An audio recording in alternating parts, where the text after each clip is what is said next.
না, ব্রিগেড সামনে নির্বাচনের সময় নির্বাচনের ভাবনা আলাদা হবে। এখন হচ্ছে খেটে খাওয়া কৃষক, খেতমজুর, বস্তি, শ্রমিক, চারটে শ্রেণীর ঐক্যের আজকে ব্রিগেড। গোটা পশ্চিমবঙ্গে যেভাবে খেটে খাওয়া মানুষ আজকে কল কারখানা থেকে বঞ্চিত হচ্ছে, বোনাস পাচ্ছে না, কাজের সুবিধা পাচ্ছে না, 8 ঘন্টার পরিবর্তে একটা শ্রমিককে 12 ঘন্টা কাজ করাচ্ছে। শ্রমিকদের যে ন্যায্য কোর্টগুলো ছিল সেগুলোকে কেন্দ্র সরকার, রাজ্য সরকার বাদ দিচ্ছে। এরই প্রতিবাদে আজকে ব্রিগেড। এই ব্রিগেডটা নিয়ে নির্বাচনের ভবিষ্যৎ কথা বলবো। আমরা যারা টেনে এসছি, আমরা ভেবেছিলাম যে পরিষেবা সরকারের দেওয়া উচিত, খেটে খাওয়া মানুষ, তাতে তারা টিকিটের ব্যবস্থা করুক, সেটাও আমরা টিকিট কেটে যাব। কিন্তু এত মানুষ আমরা যাবোই, আমরা দরকার হেঁটেও যাব, অন্যভাবে যাব। বাড়তে যাবো যে আমাদের গরিবের যে অধিকার, খেটে খাওয়া মানুষের অধিকার, আমরা প্রয়োজন হলে হেঁটে যাবো।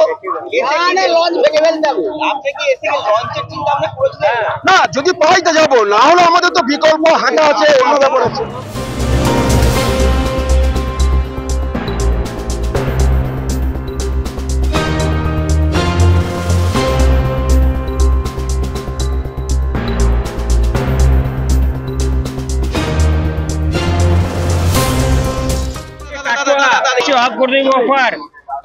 গ্রাম পার হয়ে, ঘাট পার হয়ে, এখানে তো বাবুঘাট প্রতিদিনই খোলা থাকে, আজকে কেন বন্ধ? আজকে ব্রিগেডে দেখছি ওরা পৌঁছাতে দেবো না। যেভাবেই আমরা পৌঁছাবো, গরিব মেহনতি গরিব মানুষের স্বার্থে ব্রিগেড। এই চোরটা বদমাইশদের চাকরি চুরি, তার প্রতিবাদে আমাদের ব্রিগেড। আমাদের ব্রিগেডে যেতেই হবে। কেন এরা সব দিকে বন্ধ করছে এটা কিছুই জানি না। আমি আসছি কাটোয়া থেকে। আমাদের গ্রাম থেকে মানে আশেপাশে থেকে প্রায় অন্তত 5-6 হাজার জন আসছে। ফার্স্ট ট্রেনে গিয়েছে, তারপরের ট্রেনে আসছে। আমাদের গ্রাম থেকে প্রায় 5,000 জন। আমরা লঞ্চের অপেক্ষায় আছি, আরো সব ট্রেনে আসুক, দেখি লঞ্চ খোলে কি না খোলে। এরা মনে করছে হয়তো লোক ওখানে পৌঁছাতে দেবো না আমাদেরকে। এটা পুরো সরকারের চক্রান্ত।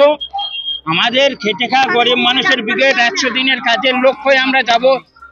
গরিব মানুষ, মেহনতি মানুষের স্বার্থে আমাদের ব্রিগেড। তাই এরা হয় চক্রান্ত করে আটকে দিচ্ছে।